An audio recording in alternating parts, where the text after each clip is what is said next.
हाँ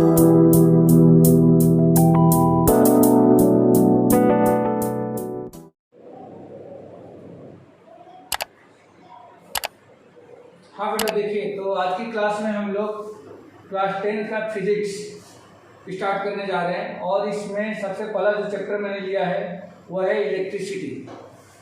इसके पहले आपका लाइट रिफ्लेक्शन है, डिफ्लेक्शन भी है, बट मैंने सबसे पहले स्टार्ट किया इलेक्ट्रिसिटी। ठीक है, तो इलेक्ट्रिसिटी क्या होती है इसको जानने से पहले बहुत सारी चीज़ें हैं जो हमें जानना जरूरी है।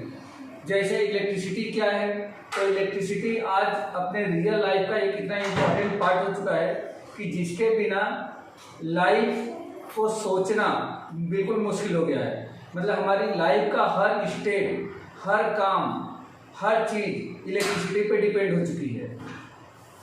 तो यहाँ पे इलेक्ट्रिसिटी क्या होती है इसको जानने के पहले ये बिल्कुल जो इसका बेसिक थिंग है वो हमें जानना जरूरी है, जिसको हम बोलते हैं चार्ज।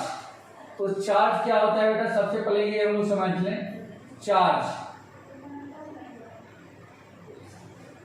जो होता है, चार्ज किसी भी मटेरियल का या किसी भी सब्सटेंस का वह बेसिक प्रॉपर्टी या फंडामेंटल प्रॉपर्टी होती है जिसके ड्यू टू क्या करता है, वह इलेक्ट्रिकल या मैग्नेटिक इफेक्ट को शो करता है। ठीक है, तो चार्ज क्या है, it is the basic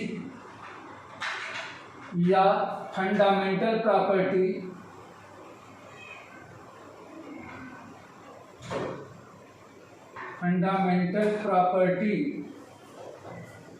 of material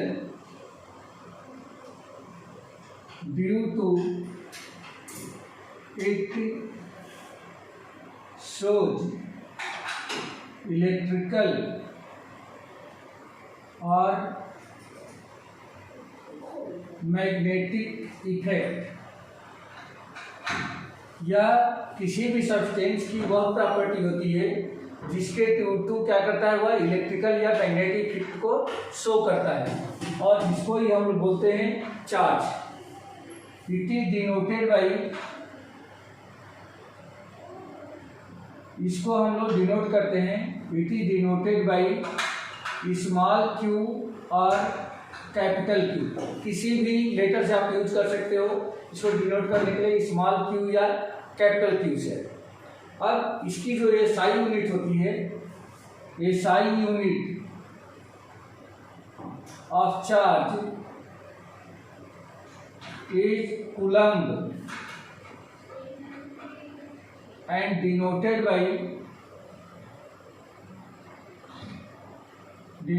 by capital C। इसकी SI यूनिट को हम लोग किससे डिनोट करते हैं, C से डिनोट करते हैं, जबकि उसको पढ़ा जाता है कूलम्ब। ठीक है, किसी भी चार्ज की जो SI यूनिट होती है वह कूलम्ब होती है और उसको C से डिनोट करते हैं। तो यह तो बेसिक कुछ चीज़ें हो गई जो हमने चार्ज के बारे में बताया। लेकिन अब यहाँ से ये देखना है कि चार्ज जो होता है वह कितने टाइप का होता है। तो टाइप्स ऑफ चार्जेज में अगर हम लोग पढ़ेंगे, टाइप्स ऑफ चार्जेज, तो यह देखने में आएगा कि यह बेसिकली दो टाइप का चार्ज होता है। सबसे पहला होता है पॉजिटिव चार्ज और दूसरा होता है negative charge. Positive charge and negative charge. तो पॉजिटिव चार्ज किस पे होता है, पॉजिटिव चार्ज होता है ऑन प्रोटॉन पे पॉजिटिव चार्ज होता है, और जो निगेटिव चार्ज होता है ये होता है ऑन इलेक्ट्रॉन पे होता है।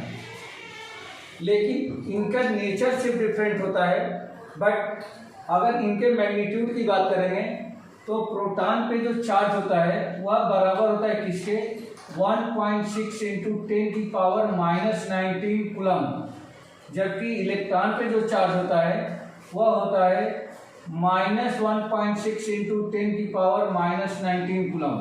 आप देख सकते हो कि दोनों सेम है, सिर्फ यहाँ पे पॉजिटिव लगा है और यहाँ पे नेगेटिव लगा है।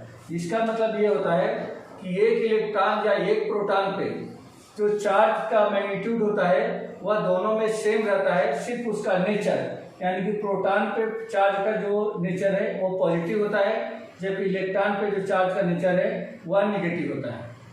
ठीक है बेटा, इतनी बात समझ में आ गई क्या? ये जो भी मैंने बताया यह सिर्फ अभी चार्ज के बारे में बताया है। क्लियर है? Yes sir.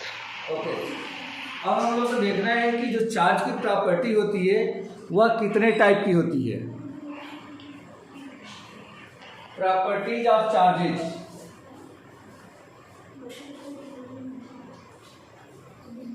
Properties of charges, तो इसमें मैं आपको, आपके सिलेबस में तो 2 टाइप की प्रॉपर्टी दी गई है, बट मैं आपको यहाँ पे 3 टाइप की प्रॉपर्टी बताऊंगा जो स्पेशली एक 12th में आपको मिलेगा। ठीक है, तो पहली प्रॉपर्टी ये है, लाइक चार्जेज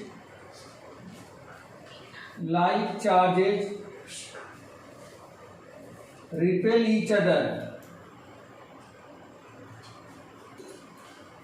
रिपेल का मतलब क्या होता है? रिट्रैक्ट, यानी कि दूर करना। लाइक चार्जेस का मतलब क्या हो गया? लाइक का मतलब होता है कि एक जैसा, जिसका नेचर एक जैसा हो।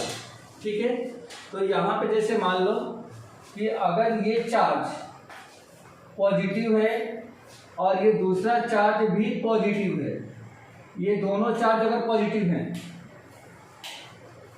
तो ये लाइक चार्जेस कहे जाएंगे, और ये दोनों ही चार्ज क्या करेंगे? एक दूसरे को रिपेल करेंगे, मतलब एक दूसरे को दूर करेंगे, एक पास में लाने की कोशिश करेंगे, एक दूसरे को ये दूर करेंगे। तो इसको बोलते हैं कि like charges repel each other. या दूसरा हो सकता है, अगर दोनों ही चार्ज निगेटिव हों, अगर दोनों ही चार्ज निगेटिव हों तो भी ये एक दूसरे को क्या करेंगे? रिपेल करेंगे। मतलब ये हो गया कि सेम चार्जेस एक दूसरे को क्या करते हैं? रिपेल करते हैं। बट जो दूसरी प्रॉपर्टी होती है इसकी, वह दूसरी प्रॉपर्टी होती है अनलाइक चार्जेस अट्रैक्ट ईच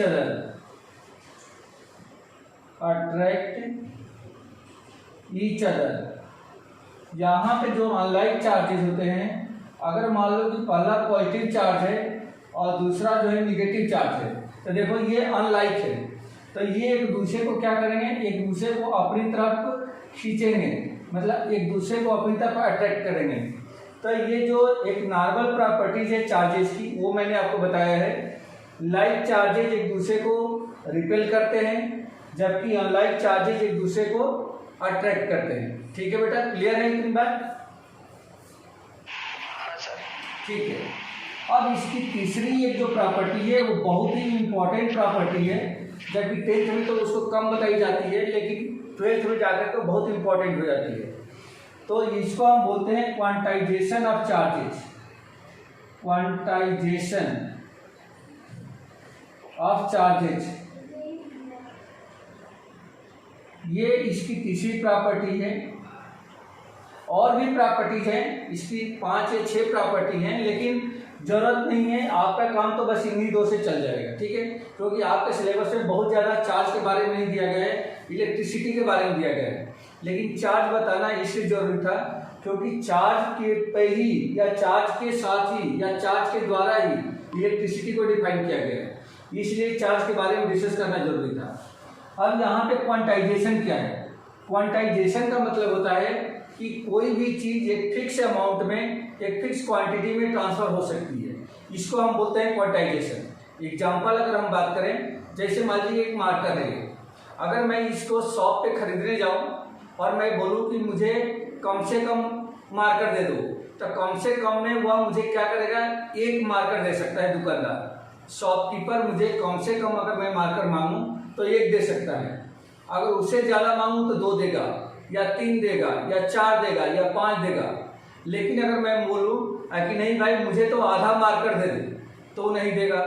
मैं बोलूं कि मुझे 2.5 मार्कर दे दो, तो नहीं देगा। मैं ये बोलता हूँ 3 3/4 मार्कर दे दो, तो नहीं देगा।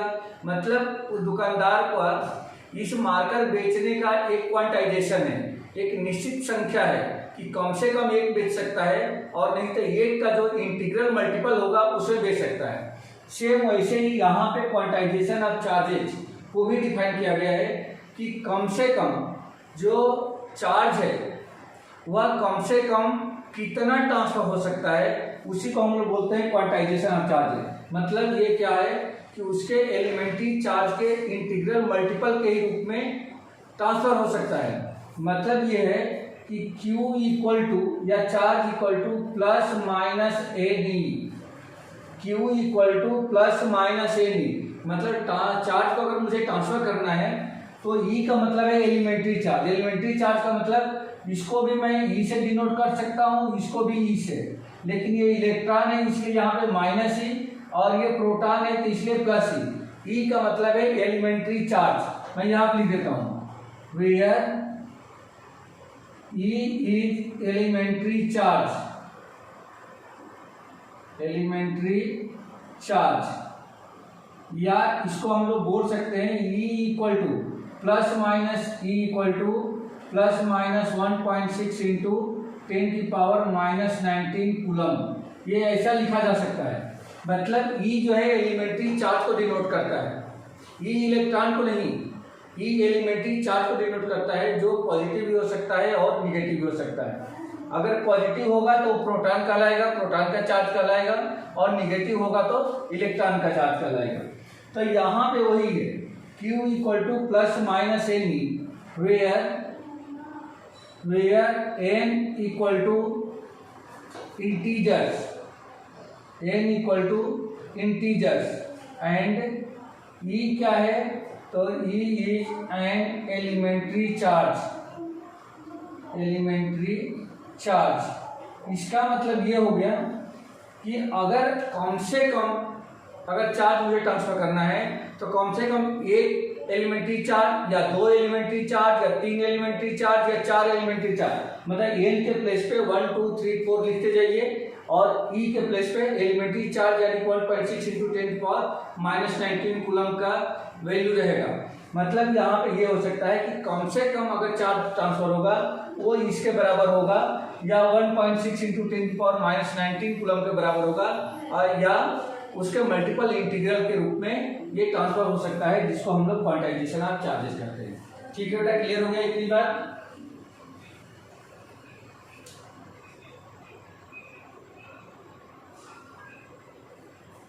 इतनी बात क्लियर हो गई? हाँ सर। ठीक है, इसको मैं रब करूंगा, आप स्क्रीनशॉट ले लो। Okay sir. ठीक।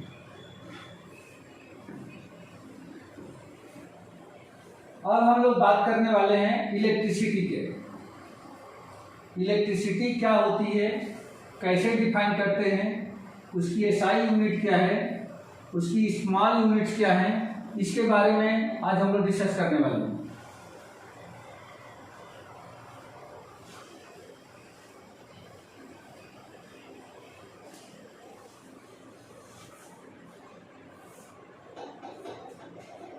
Electricity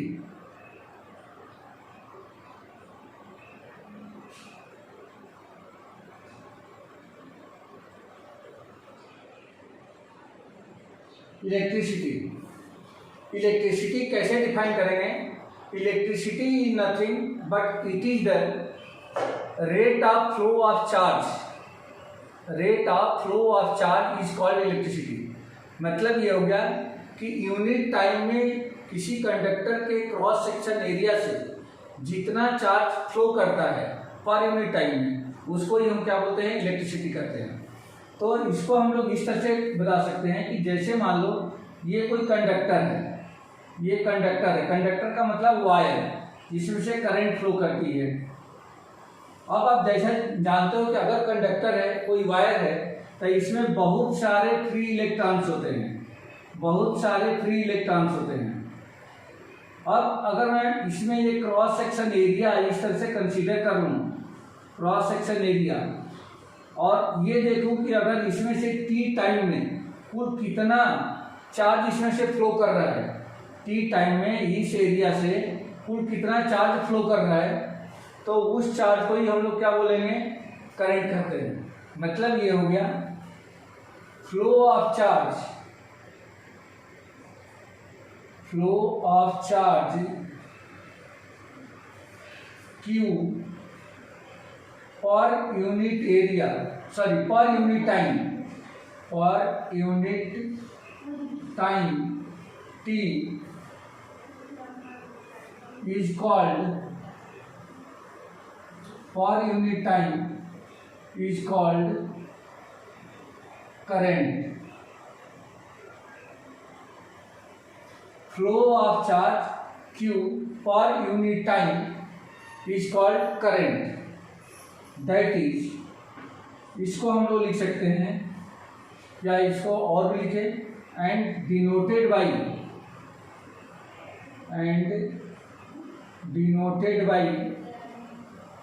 capital I, small I से भी रिप्रेजेंट कर सकते हैं, बट 10th में जनरली ये कैपिटल आई से डिनोट किया गया है। करंट को आई से डिनोट करते हैं और आई इक्वल टू क्या होता है, तो flow of charge per unit time, that is, इसको हम लोग लिख सकते हैं I equal to Q upon T, I equal to Q upon T.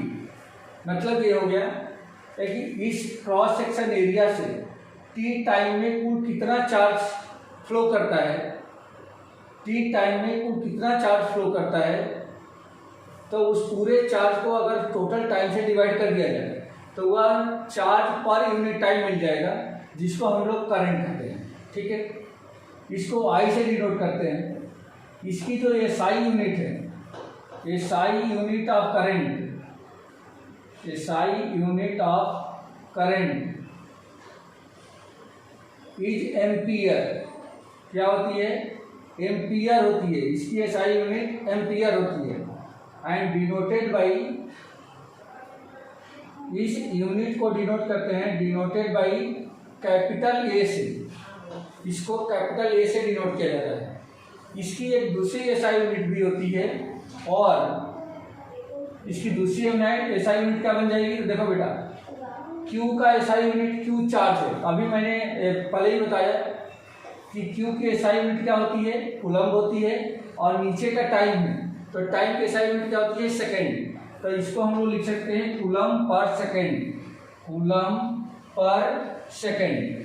तो या तो करंट की एसआई यूनिट एम्पियर है, जिसको ए से डिनोट करते हैं, या कूलम्ब पर सेकेंड, या कभी कभी इसको कूलम्ब सेकेंड पावर -1 ऐसा भी लिख सकते हैं। ये सेकेंड डिनोमिनेटर में है, जब ऊपर लेके जाएंगे तो इसकी पावर 1 बच जाएगी। तो कूलम्ब सेकेंड पावर -1 या कूलम्ब पर सेकेंड या एम्पियर, इन तीनों में से कोई भी करंट के एसआई यूनिट को रिप्रेजेंट करता है। क्लियर हो गया बेटा इतनी बात? हाँ सर। ठीक है, अब अगर आपको डिफाइन करना है कि 1 एम्पियर इक्वल टू क्या होगा, तो देखो बेटा यहाँ से, देयरफॉर 1 एम्पियर इक्वल टू, मतलब हमें यहाँ पे 1 एम्पियर का रेट देखना है, तो यहाँ पे क्या लिखना पड़ेगा, 1 कूलम्ब अपॉन 1 सेकेंड। कहने का मतलब ये हो गया कि यदि किसी कंडक्टर के क्रॉस सेक्शन एरिया से 1 कूलम्ब का चार्ज या 1 सेकेंड में यदि 1 कूलम्ब का चार्ज फ्लो करता है, तो हम कह सकते हैं कि उस कंडक्टर से या उस क्रॉस सेक्शन एरिया से 1 एम्पियर की करंट फ्लो कर रही है। तो इसको 1 कूलम्ब इक्वल टू 1 कूलम्ब पर सेकेंड या 1 कूलम्ब पर सेकेंड ऐसा भी लिखा जा सकता है। अब इसको डिफाइन करना हो 1 एम्पियर को, तो कैसे डिफाइन करेंगे, thus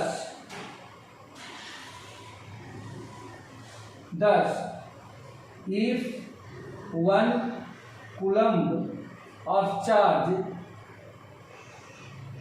flow in 1 second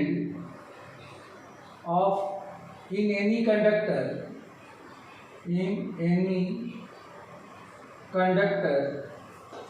then it is called 1 ampere current flow in that conductor। हम कह सकते हैं इस प्रकार कि यदि 1 कूलम्ब का चार्ज किसी कंडक्टर में यदि 1 सेकेंड में फ्लो करता है, तो हम कह सकते हैं कि उस कंडक्टर से 1 एम्पियर का करंट फ्लो कर रहा है। तो इस तरह से 1 एम्पियर को इस तरह से हम लोग डिफाइन कर सकते हैं। अब इसकी कुछ एक छोटी एसआई यूनिट भी होगी, जैसे एम्पियर। एम्पियर एक बड़ी यूनिट है, लेकिन उससे छोटी भी करंट की एसआई यूनिट होती है। आप इतना नोट करो पहले।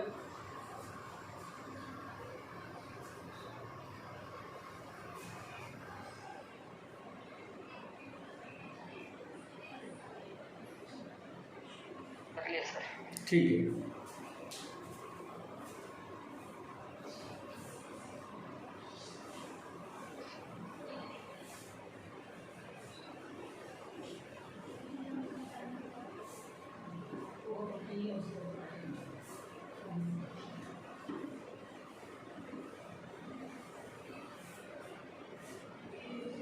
स्मॉल यूनिट ऑफ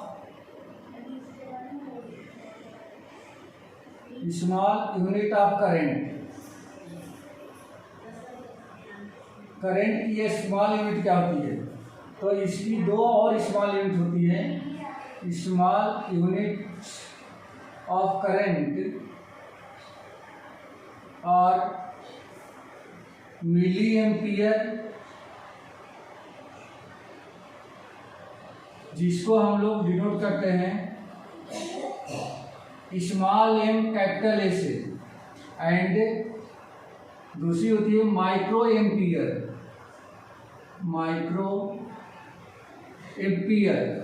जिसको ये साइन म्यू है और ये एम्पियर का साइन है।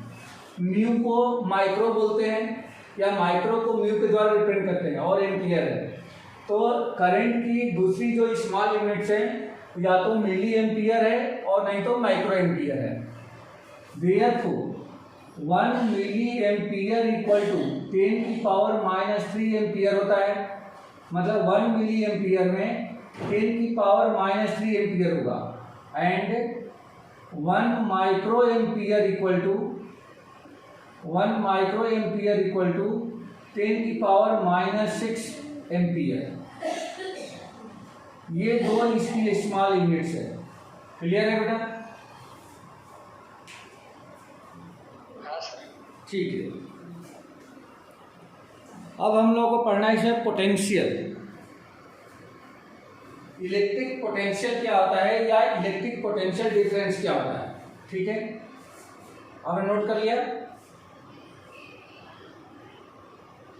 एक मिनट सर। हाँ सर, हो गया।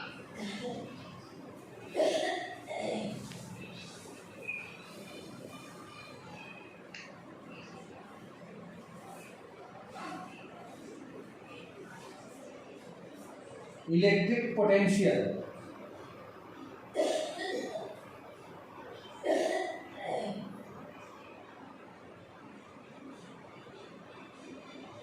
देखिए, एक्चुअल में इलेक्ट्रिक पोटेंशियल नाम की कोई भी चीज फिजिक्स में डिफाइन नहीं है।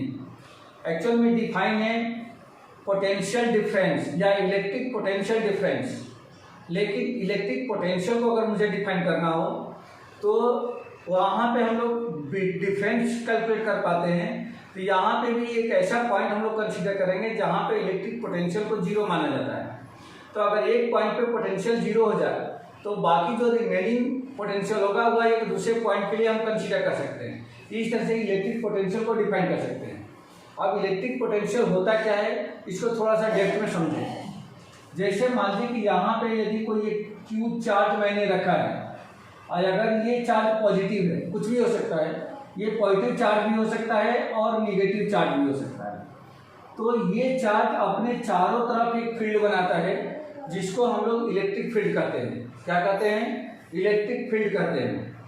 तो इस इलेक्ट्रिक फील्ड में यदि कोई भी दूसरा स्मॉल पॉजिटिव चार्ज लेकर आया जाए, जिस चार्ज को हम लोग टेस्ट चार्ज कर सकते हैं, तो इस चार्ज के ड्यू टू उस पर क्या लगता है, एक फोर्स अप्लाई होता है जिसको हम लोग इलेक्ट्रोस्टैटिक फोर्स कहते हैं।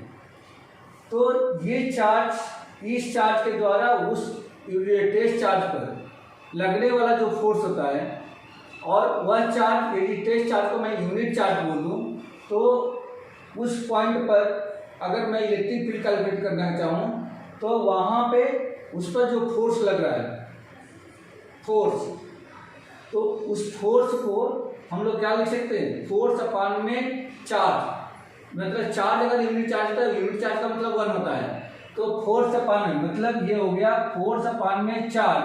अगर इस चार्ज की वैल्यू 1 यूनिट हो जाए तो ये F अपान में 1 इक्वल टू F हो जाएगा, और इसी को बोलेंगे हम लोग इलेक्ट्रिक फील्ड। यानी कि यूनिट चार्ज पर किसी दूसरे चार्ज के द्वारा लगने वाला फोर्स उस पॉइंट पर उस चार्ज के द्वारा प्रोड्यूस किया गया इलेक्ट्रिक फील्ड कहलाता है। बट ये हमें इतना डेप्थ में नहीं पढ़ना है, हमें सिर्फ सिंपली पढ़ना है, ये सब 12th में जाकर हम लोग पढ़ेंगे। यहाँ पे सिंपली ये पढ़ना है कि अगर यहाँ पे कोई एक चार्ज रखा गया है तो ये चार्ज अपने अराउंड, अपने चारों तरफ एक इलेक्ट्रिक फील्ड बनाएगा। और अगर मैं किसी दूसरे स्मॉल चार्ज, जिसको मैं टेस्ट चार्ज बोल रहा हूँ, test charge should be always positive, test charge हमेशा पॉजिटिव रहेगा। अगर इस टेस्ट चार्ज को मैं ले करके अगर इसके इलेक्ट्रिक फील्ड में लेकर आना चाहता हूँ, जैसे मान लो कि ये एक बड़ा सा चार्ज है जिसका मैग्नीट्यूड ज़्यादा है, अगर मैं इसको इसके फील्ड में लेकर के आना चाहता हूँ तो ये चार्ज जो है इस पर एक फोर्स लगाएगा जिसको हम लोग बोलते हैं इलेक्ट्रोस्टैटिक फोर्स, जो रिपल्सन। देखो बेटा, ये भी पॉजिटिव है और ये भी पॉजिटिव है, तो मैंने अभी बताया था कि पॉजिटिव चार्ज यानी कि लाइक चार्जेज एक दूसरे को रिपेल करते हैं। तो ये जो चार्ज है इस चार्ज को उधर क्या करेगा, रिपेल करेगा। अब अगर इस चार्ज को मैं चाहता हूँ कि इस चार्ज को मुझे यहाँ पे लेके आना है जो इसके फील्ड में, तो इस पर एक एक्सटर्नल फोर्स मुझे लगाना पड़ेगा, और वह एक्सटर्नल फोर्स जस्ट इसके अपोजिट डायरेक्शन में लगेगा, मतलब इलेक्ट्रोस्टैटिक फोर्स के अपोजिट डायरेक्शन में लगेगा, तब जाकर के मैं इस चार्ज को इधर लेके आ पाऊंगा। अब ये जो चार्ज है, इस चार्ज पर एक्सटर्नल फोर्स उधर लग रहा है और मुझे लेकर के इधर आना है, तो ये जो एक्सटर्नल फोर्स है, एक्सटर्नल फोर्स या कंपैरिजन इलेक्ट्रोस्टैटिक फोर्स से थोड़ा सा ज़्यादा होना चाहिए मैग्नीट्यूड में, हल्का सा ज़्यादा, ये नहीं बहुत ज़्यादा होगा तो बहुत तेज़ी से आ जाएगा, तो हमें इसमें एक्सेलरेशन नहीं चाहिए, इसको बहुत स्लो करके इसके इलेक्ट्रिक फील्ड में, जैसे मान लो कि मुझे ये तक लेके आना है, ठीक है। तो जब इस क्यू चार्ज पर हमने एक्सटर्नल फोर्स लगाया और ये धीरे धीरे जब इधर आने लगा तो इसमें एक डिस्प्लेसमेंट होगा, मान लेते हैं कि वह डिस्प्लेसमेंट अगर डी है, अगर ये इधर आ रहा है तो ये डिस्प्लेसमेंट अगर ये डी है, तो उस सिचुएशन में हम कहेंगे कि जो लगने वाला फोर्स है एफ एक्सटर्नल और इनटू में डी, इन दोनों को मिलाकर के क्या बन जाता है, वर्क डन कहलाता है। अब आप यहाँ पे समझ सकते हो कि अगर मुझे इस क्यू चार्ज को इस इलेक्ट्रिक फील्ड में लाना है तो इस क्यू चार्ज पर इस इलेक्ट्रोस्टैटिक फोर्स के अगेंस्ट में मुझे कुछ वर्क करना पड़ेगा, और इस टोटल वर्क को अगर मैं इसके मैग्नीट्यूड से यानी टेस्ट चार्ज के मैग्नीट्यूड से डिवाइड कर दूं, यानी कि अगर डिवाइड कर दिया जाए W अपान में Q, तो इसी को बोलते हैं हम लोग इलेक्ट्रिक पोटेंशियल, जिसको V से डिनोट करते हैं। तो electric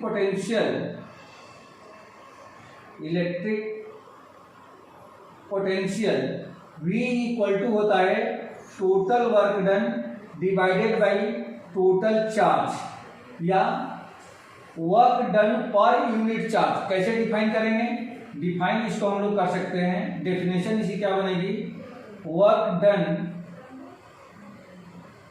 done per unit charge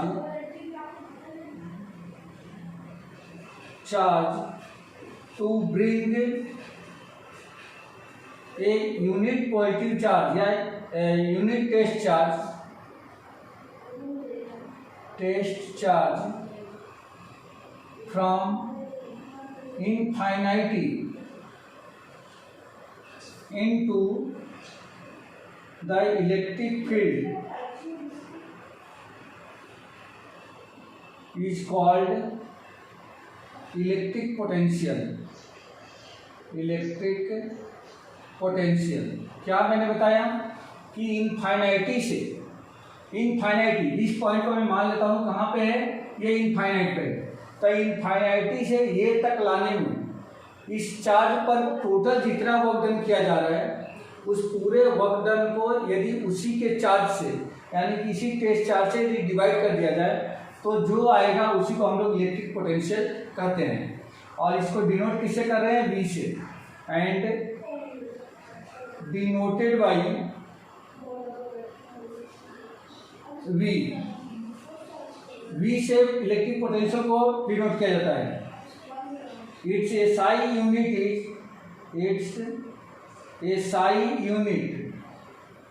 is volt. इसकी एसआई यूनिट को वोल्ट कहते हैं। एंड डिनोटेड बाई, इसको भी डिनोट करते हैं, denoted by capital V. Capital V से वोल्ट को डिनोट किया जाता है। ठीक है। अब अगर मैं यहाँ पे ये सोचूं कि 1 वोल्ट इक्वल टू क्या होगा, तो देयरफॉर 1 वोल्ट इक्वल टू 1, ये वर्क डन है। तो वर्क डन की एसआई यूनिट क्या होती है, जूल। तो 1 जूल को जे से डिनोट करते हैं। एंड ये चार्ज है, चार्ज के एसआई यूनिट कूलम, अभी बताया 1 कूलम। तो अब यहाँ पे हम लोग देख सकते हैं कि 1 joule upon 1 coulomb is called 1 volt. तो इसको हम लोग कैसे डिफाइन कर सकते हैं, या 1 जूल पर कूलम या 1 जूल कूलम पावर -1, इनमें से किसी के द्वारा आप इसको रिप्रेजेंट कर सकते हो, किसी के द्वारा इसको रिप्रेजेंट कर सकते हो। तो कहने का मतलब ये हो गया कि 1 वोल्ट को यदि मुझे डिफाइन करना हो तो हम ये कह सकते हैं कि यदि 1 कूलम के चार्ज को इनफाइनाइटी से इलेक्ट्रिक फील्ड में लाने पर यदि 1 जूल वर्क डन मुझे करना पड़े, तो हम कहें कि उसमें पोटेंशियल कितना है, 1 वोल्ट का है। क्लियर हो गया बेटा, क्लियर हो गया ये? हाँ सर। ठीक है। तो ये तो हमने इलेक्ट्रिक पोटेंशियल बताया। अब हम लोगों को बात करनी है कि इलेक्ट्रिक पोटेंशियल डिफरेंस क्या होता है। तो इलेक्ट्रिक पोटेंशियल डिफरेंस के लिए अगर हम बात करें, इलेक्ट्रिक पोटेंशियल डिफरेंस,